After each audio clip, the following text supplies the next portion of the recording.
Hello everyone, সবাই কেমন আছেন? আশা করি সবাই অনেক অনেক ভালো আছেন। Welcome back.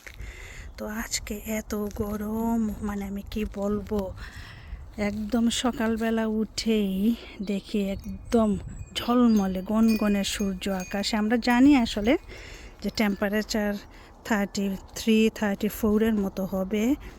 তো চারিদিক নিস্তব্ধ, মানে লন্ডনে এই হচ্ছে একটা ফানি জিনিস যে উইন্টারের সময়, ঠান্ডার সময় বৃষ্টি বাতাস এত বেশি হয়, আর এত গরম পড়েছে কিন্তু কোনো বাতাস নেই, কোনো বৃষ্টি নেই।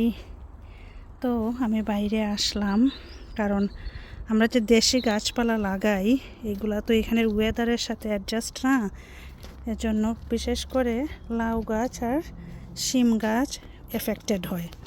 তো আমরা লাউ গাছটাকে একটু ছায়া দিয়ে রাখলাম, না হলে কিন্তু সত্যি পাতা জ্বলে যায়, গাছ শেষ হয়ে যায়, গাছ নষ্ট হয়ে যায়।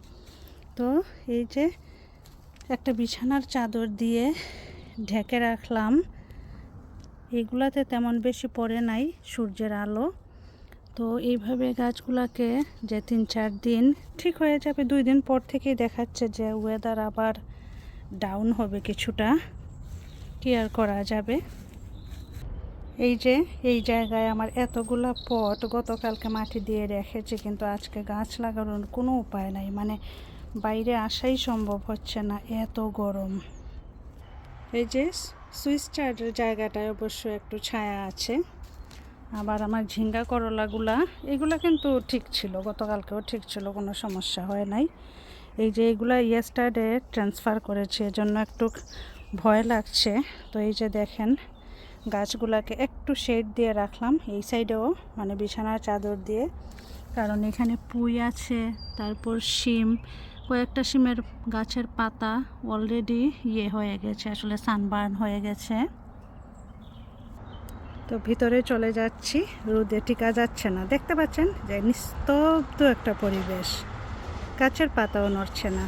চিকেন রান্না করব, তো চিকেনটাকে আমি একদম সুন্দর করে ধুয়ে নিলাম, স্কিন ছিল এখানে, ড্রামস্টিক আর থাই, তো আমি স্কিনটা ফেলে ধুয়ে রাখলাম। তো আমার গুঁড়া ধনিয়া শেষ, তো আমি ভাবছি কিছুটা ধনে আমি গুঁড়া করে নেব। আমি লাইক করি আসলে এইভাবে ঘরে গ্রাইন্ড করে ধনিয়া গুঁড়াটা ইউজ করতে। এই যে ধনে গুঁড়া আমার রেডি, আমার অনেক দিন চলে যাবে, একটা কন্টেনারে ভরে আমি রেখে দেব। একটা জিনিস দেখাই আপনাদেরকে, এই যে দেখেন গরম মশলাগুলা, মানে এত শক্ত মনে হয় যেন পুরো একটা গাছ এইটা, মানে এই গরম মশলা ভাঙতে গিয়ে আমার হাতের অবস্থা শেষ হয়ে যায়। তো এই জিনিসটা, এই যে হামানদিস্তাটা কেনার মেইন উদ্দেশ্য হলো আমার এইগুলাকে সাইজ করা, এইগুলা ভাঙা আমার জন্য খুবই হার্ড, এর জন্যই আমি খুঁজে এই জিনিসটা কিনলাম, এই হামানদিস্তা। এই যে দেখেন গরম মশলা বাবাজি, উনি একদম সাইজ হয়ে গেছেন, ওনাকে আমি ভেঙে নিলাম, ছোটো ছোটো টুকরো করে নিলাম। এই যে চিকেনটা আমি একদম রান্না করতে বসিয়ে দিলাম, আলু দিয়ে আজকে রান্না করছি। তো আজকের ভিডিও কেমন লাগলো, ভালো লাগলো কিনা সবাই জানিয়ে যাবেন, ভালো লাগলে লাইক কমেন্ট শেয়ার করে পাশে থাকবেন। থ্যাংক ইউ ফর ওয়াচিং, সবাই ভালো থাকুন।